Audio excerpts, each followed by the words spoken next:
So guys, makimarites na ako rito sa sa gumagawa. Tinamaan yung tinamaan yung nawasa. Ayun, lakas ng tubig, lakas ng tapo, no? Pero may mga gumagawa ng taga Manila Water. Ayun, ang lakas, oh. Nakikita nyo yun, no? Lakas ng bulwak tubig. Pero hindi yun ang tinamaan, guys, ha? Yung dugtungan lang. Ayun, ang ginagawa nung tarbante ng namasa. Ang lawa, oh. Baha.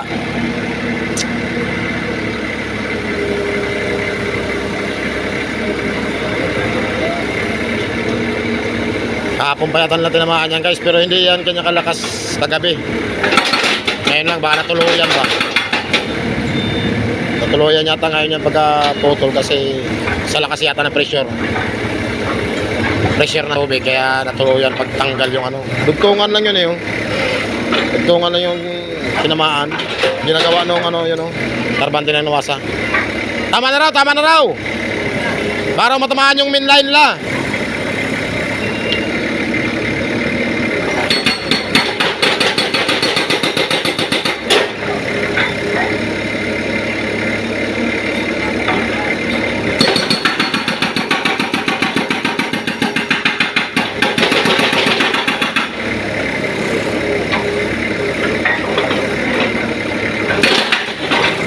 Nakimarites na ako rito, guys. Nakimarites.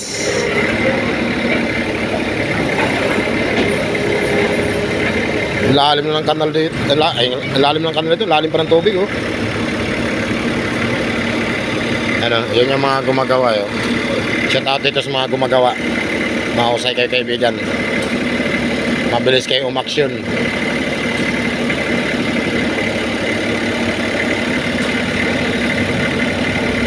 Aksyon agad sa mga nawasang nasisira at sa tinatamaan ng mga gumagawa sa kanal.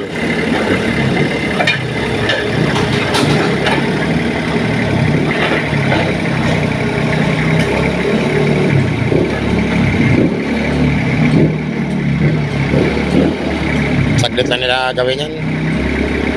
Mababaw lang naman, eh.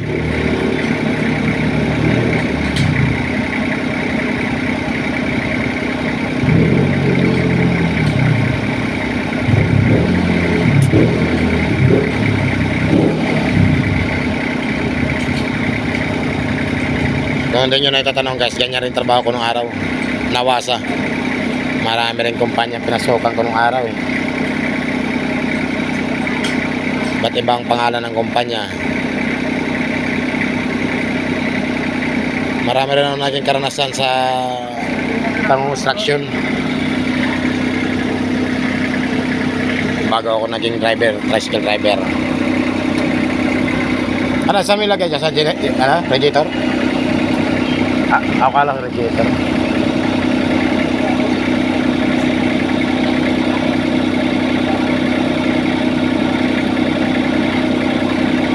Lakas ng bulwak ng tubig, oh. Ang laki kasi ng tubong tinamaan, dos. Oh, lakas, oh, di ba? Kung nakikita nyo, lakas ng bulwak ng tubig. Lahat ng dyan sa iskinita, wala ng tubig yan. Kasi naputol na yung pinaka main line nila sa papasok sa loob ng iskinita.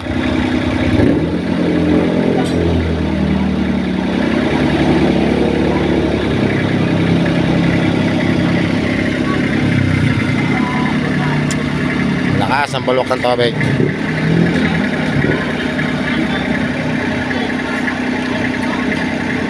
Hoy, Pres!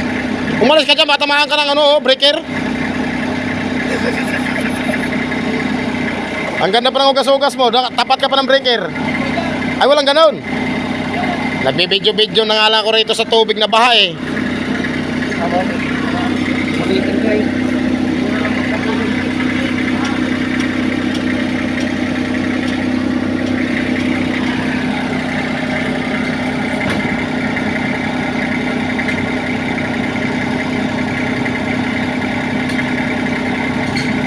Mamaya-maya pa na matapos yan. tinatanggal pala yung pang ano nila, pang clip o yung tinatawag na isi kasi ang tawag yan yung malaking ano na yan, padugtong na kulay itim, isi ang tawag yan. Kabilaan niya may thread. Mahirap din ang trabaho yan kasi maghapon kang babad sa tubig yan. Yung kasuotan mo basa, matutuyo na lang sa katawan mo sa hangin at saka araw. Baha na yung kalsada, buong kalsada baha na.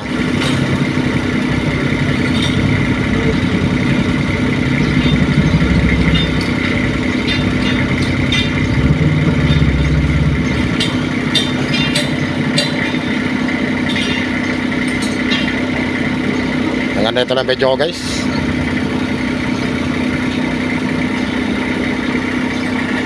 Maraming salamat sa lahat sa mga kapanood. Mabuhay kayo mga trabahante ng Nawasa.